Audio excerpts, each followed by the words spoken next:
Hello children, welcome to all of you in our today's session. Today we will read about lesson 11, light, shadows and reflections. We see so many objects around us. On the way to school, we see things like buses, cars, cycles, trees, animals and sometimes flowers. How do you think we see objects? Think of the same places at night time.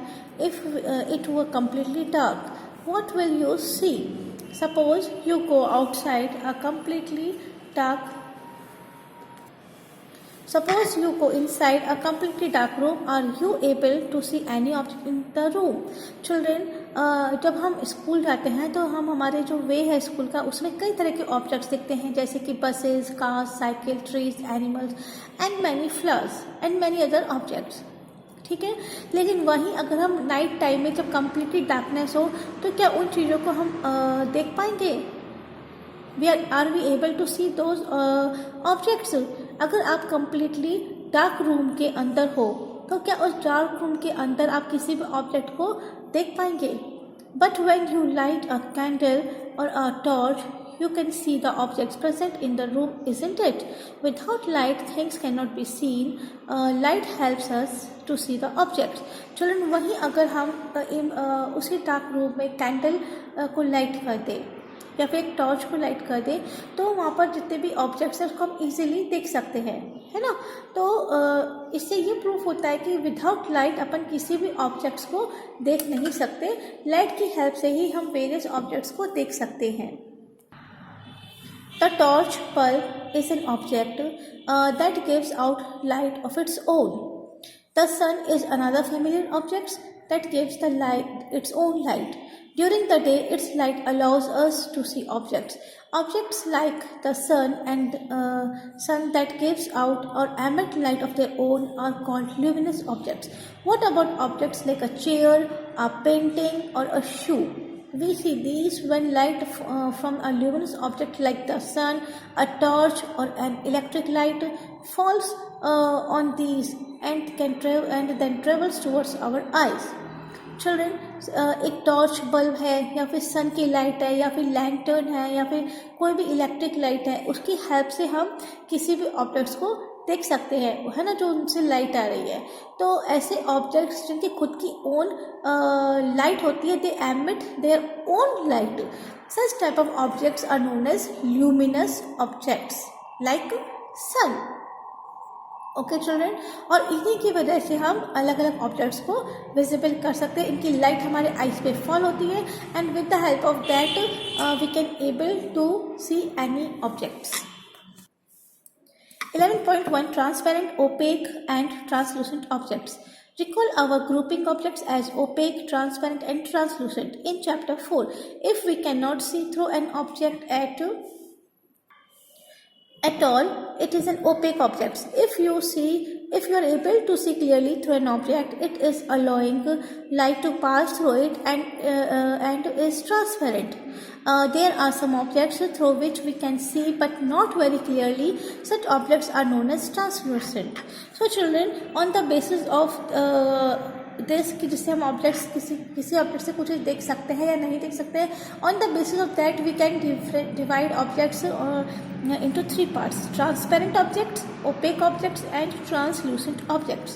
For example, ऐसे objects जिसके are पार या हम नहीं देख सकते, we cannot able to see through an object at all, है ना, हम उसके आर पार उसके थ्रू बिल्कुल भी कुछ भी नहीं देख सकते. Such type of objects are known as opaque objects. On the other hand there are some objects through which we can able to see clearly, है ना, उसके आर पर हम बिल्कुल देख सकते हैं, लाइट उससे इजीली पास हो जाती है. तो such type of objects are known as transparent objects.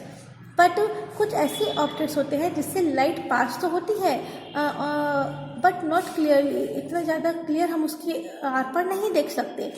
We are not able to see clearly through that object. Such type of objects are known as translucent objects. Here we will do an activity 1. Look around yourself and collect as many objects as you can. An eraser, plastic scale, pen, pencil, notebook. Children, हमारे चारों तरफ जितने भी objects हैं उनमें से हम कुछ को कलेक्ट करेंगे, जैसे कि eraser, plastic scale, pen, pencil, notebook, single sheet of paper, tracing paper और a piece of cloth. Okay, now try to look something far away through each of these objects. अब हम इन सभी ऑब्जेक्ट से में से देखने की कोशिश करेंगे कि हमें इन ऑब्जेक्ट में से क्या कुछ दिखाई देता है या फिर नहीं. Is light from a far away objects able to travel your eyes through any of the object. Record your observation on in a table as shown in table 11.1. We see that a given object or material could be transparent, translucent or opaque depending on whether it allows light to pass through it completely, partially or not at all.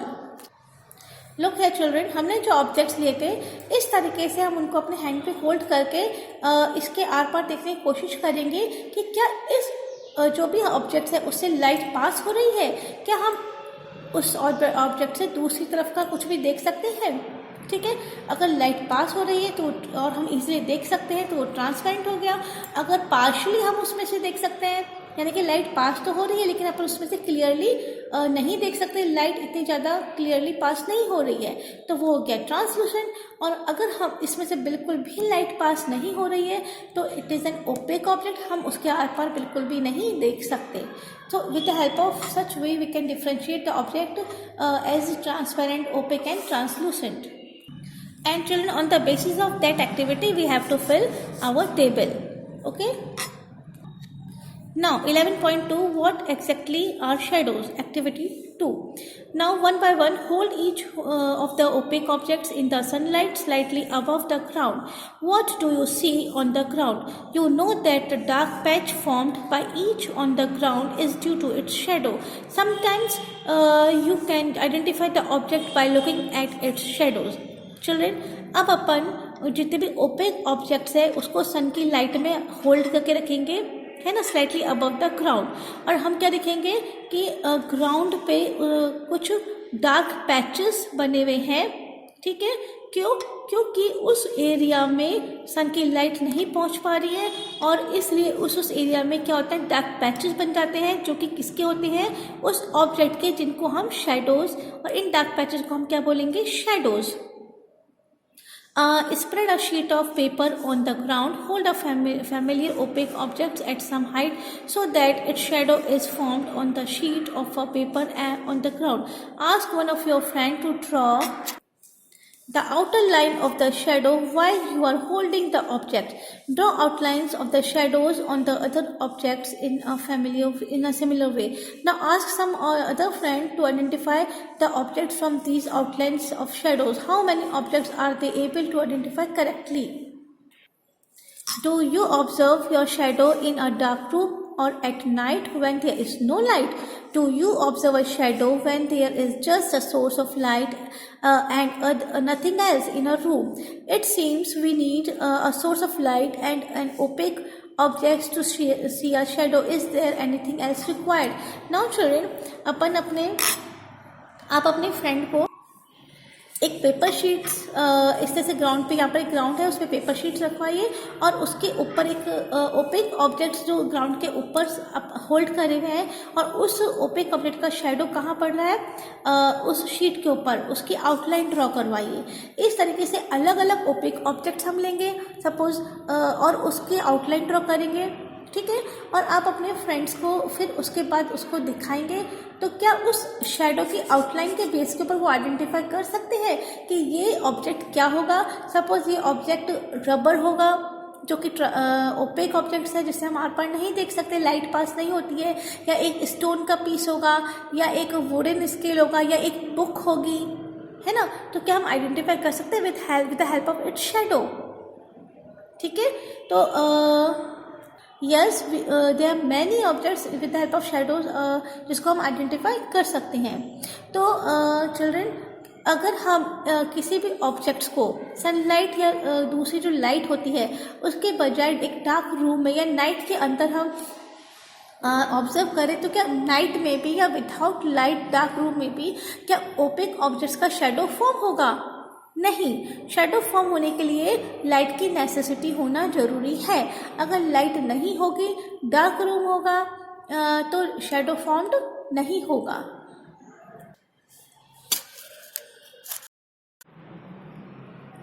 Activity 3. This is an activity that you will have to do in a dark in the evening. Go out in an open ground with a few friends. Take a torch and a large sheet of cardboard with you. Hold the torch close to the ground and shine it upward so that its light falls on your friend's face. You now have a source of light that is falling on an opaque object. If there were no trees, building or any other objects behind your friend, would you see the shadows of your friend's head? This does not mean that there is no shadow. After all, the light from the torch is not able to pass through his body on the other side. Now ask other friend to hold the cardboard sheet behind your friend. Is the shadow now seen on the cardboard sheet? Thus, the shadow can be seen only on a screen. The walls of the room, a building or other such surfaces act as a screen for the shadows you observe in everyday life. Shadows give us some information about shapes of objects. Sometimes shadows can also mislead us about the shape of the objects. In figure 11.4 are a few shadows that we can create with our hands and make believe that they are the shadows of different animals. Have fun. Look here children, in figure 11.3 a shadow is obtained only on a screen. Children, with the help of this activity we can easily prove कि जो shadow होता है वो only screen पे या wall of the room या ground या किसी building पर या कोई भी ऐसी surfaces पे जो कि screen की तरह act कर रही है उसी पर बनेगा। अगर ये सब चीज़ें नहीं होगी तो ऑब्जेक्ट तो शेडो फॉर्म नहीं होगा। ऐसा नहीं शेडो नहीं बनता है, लेकिन वो हमें विजिबल नहीं हो रहा है शेडो। ठीक है, इसको हम इस एक्टिविटी से इजीली समझ सकते हैं। एक डार्क जो ओपन एरिया है, ग्राउंड है या गार्डन है, वहाँ पर हम जाते हैं। हमारे साथ हमारे कुछ फ्रेंड्स भी होते हैं। ठीक है, तो हम क्या करते हैं कि हमारे एक फ्रेंड को पहले ऐसे खड़ा कर देंगे, क्योंकि यहाँ पर डार्क है तो हम एक दूसरे को देख नहीं पा रहे, लेकिन और हमारे हैंड में क्या है, टॉर्च है। तो जैसे ही हम इस पर टॉर्च की लाइट इस पर स्ट्राइक करेंगे अपने फ्रेंड के ऊपर, वैसे क्या होगा, हमें हमारा फ्रेंड विजिबल होगा in the dark with the help of this light. ठीक है, लेकिन क्योंकि अभी एट प्रेजेंट इसके पीछे कोई भी स्क्रीन नहीं है, ना कोई ट्री है, ना कोई बिल्डिंग है, ग्राउंड पे भी इसका शेडो भी नहीं हो रहा है, क्योंकि लाइट वहाँ पे स्ट्राइक नहीं हो रही है या ऐसा कुछ भी नहीं है, तो हमें इसका शेडो नहीं दिखाई देगा। बट सेकंड फेज में हम क्या करेंगे, हमारी दूसरी फ्रेंड है उसको हम बोलेंगे कि एक इस तरह से कार्डबोर्ड या प्लेन वाइट पेपर शीट को ऐसे उसके बिहाइंड, आपके फ्रेंड के बिहाइंड ऐसे खड़ा कर देंगे और फिर लाइट स्ट्राइक करेंगे। तो क्योंकि पीछे ये एक जो वाइट शीट पेपर है स्क्रीन की तरह एक्ट कर रही है, ठीक है, और जैसे आप लाइट स्ट्राइक करेंगे तो ये जो लाइट है यहाँ से सब तरह से लाइट पास हो रही है, लेकिन आपका जो फ्रेंड है वो एक ओपेक ऑब्जेक्ट की तरह एक्ट कर रहा है जिसके आर पार लाइट नहीं जा सकती है।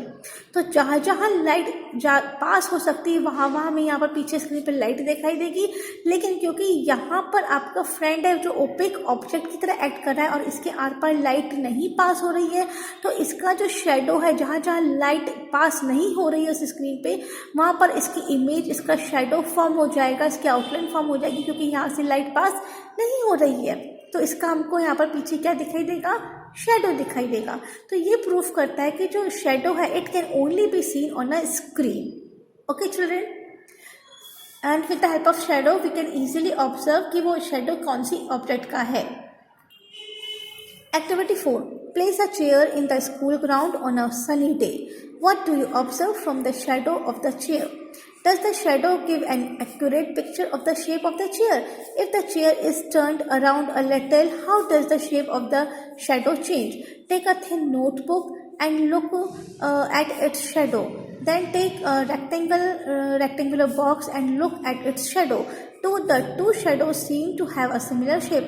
Children, हम जो हमारा स्कूल का ग्राउंड है, एक सनी डे है, प्रॉपर सनलाइट आ रही है, वहाँ पर एक चेयर रखेंगे और उसके शेडो को ऑब्जर्व करेंगे। तो उस चेयर के शेडो से हम इजीली उस ऑब्जर्व कर सकते हैं कि हाँ ये शेडो चेयर का है। वहीं अगर हम उस चेयर को स्लाइटली टर्न कर देंगे तो भी जो उसका तो हम ऑब्जर्व करेंगे कि उसका अलग अलग तरीके से चेयर को टर्न करने से उसके शेडो के जो फॉर्मेशन है उसमें भी चेंजेस आते हैं। ठीक है, इसी तरीके से एक थिन नोटबुक लेंगे और उसका शेडो फॉर्म नोट करेंगे, एक रेक्टेंगुलर बॉक्स लेंगे, उसका शेडो ऑब्जर्व करेंगे। तो क्या नोटबुक का और रेक्टेंगुलर बॉक्स का शेडो सेम बनेगा? नहीं, उनके शेप में, शेडो के शेप में भी डिफरेंस होगा। ठीक है, तो शेडो एग्जैक्टली उस जो आप जिस ऑब्जेक्ट है, जो ओपेक ऑब्जेक्ट है, उसको आइडेंटिफाई करता है। Take flowers or other objects of different colors and look at their shadows. A red rose and a yellow rose, for instance. Do the shadows look different in color when the color of the objects are different?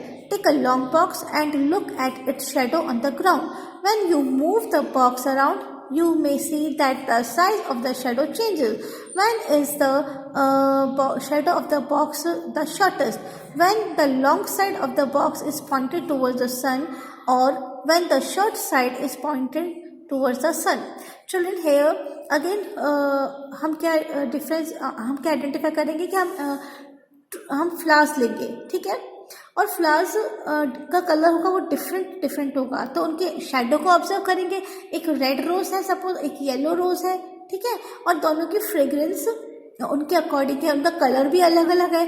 तो जो shadow बन रहा है, क्या उसमें red rose का shadow red बनेगा या येलो रोज का शेडो येलो बनेगा? नहीं, जो शेडो होता है it is always dark in colour. चाहे कोई से भी कलर का ऑब्जेक्ट हो, उसका जो शेडो है वो ऑलवेज ब्लैक और डार्क कलर का बनेगा। Clear children? In the same way हम एक लॉन्ग बॉक्स लेंगे और उसका शेडो देखेंगे ग्राउंड के ऊपर, ठीक है, और उसको अगर हम मूव करते हैं उस बॉक्स को, तो वी विल नोटिस, या उसका जो टर्न करते हैं अलग अलग तरीके से, तो उसके शेडो में भी चेंजेस आएंगे। ठीक है, जब बॉक्स का शेडो शॉर्टेस्ट होगा, कब होगा? जब हम उसकी long side of the box हम ऑब्जर्व करते हैं कि जो शेडो है बॉक्स का कब शॉर्टेस्ट होगा, कब उसकी जो लॉन्ग साइड है बॉक्स की वो सन की तरफ पॉइंट करते हैं तब होगा, या शॉर्ट साइड सन की तरफ पॉइंट करते हैं तब होगा। तो ये सब हम एक्टिविटी करके इजीली देख सकते हैं। Let us use this long box to prepare a simple camera. Children, हमने देखा था कि जो अलग अलग शेडोज हैं वो जिस ऑब्जेक्ट के शेडोज हैं उसको इजीली आइडेंटिफाई करते हैं, ठीक है ना। सपोज हम एक बुक का शेडो है तो हम इजीली उसके शेडो को देख के बता सकते हैं कि ये शेडो बुक का है, ठीक है। लेकिन कुछ इस तरह से फॉल्स शेडो होते हैं जो जैसे कि यहाँ पर एक shadows of animals hidden in your hand, हमारे हैंड की हेल्प से हम अलग अलग शेडो बना रहे हैं जो कि अलग अलग एनिमल्स को आइडेंटिफाई करते हैं। इस तरीके से एक प्लेन जो स्क्रीन है ना, क्लॉथ की या पेपर की स्क्रीन है, उसके पीछे अगर हम जा रहे हैं और लाइट इस पर स्ट्राइक हो रही है तो पीछे हम जैसे जैसे हमारे हैंड्स के अलग अलग शेप बनाएंगे, यहाँ पर वो इंडिकेट करेगा उसका शेडो, और इस तरीके से अलग अलग एनिमल्स की shadow with the help of this upon create कर सकते हैं। जबकि एक्चुअल वो एनिमल नहीं है, लेकिन हमने उसको इस तरीके से क्रिएट करा है।